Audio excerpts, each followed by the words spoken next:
Well, this is the aftermath of our snow.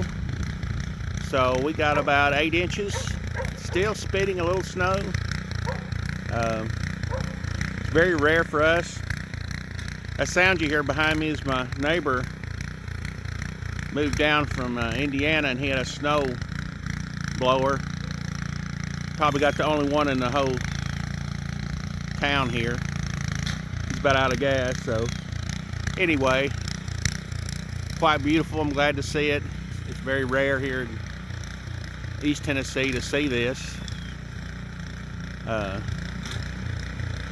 I took our garbage can down before it started because I have no idea when they'll run again, and I didn't want to drag that thing down here with all the snow and ice.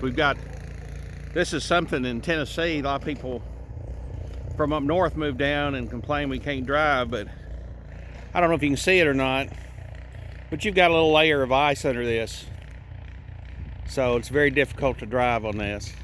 Luckily it snowed enough that it's easy for me to walk, and hopefully I can walk back up here. This is the 16th of January 2024. It's 19 degrees, wind chill right now. It says it feels like 3, and I believe it. So looks like my insulation's good on the house. Well, I'm gonna shut this off. Our neighbor's dog's barking at us like crazy. That's all he knows how to do. But that's very pretty, very beautiful. Probably be gone by next weekend. Excuse me. That's all for now. Talk to you later. Bye-bye.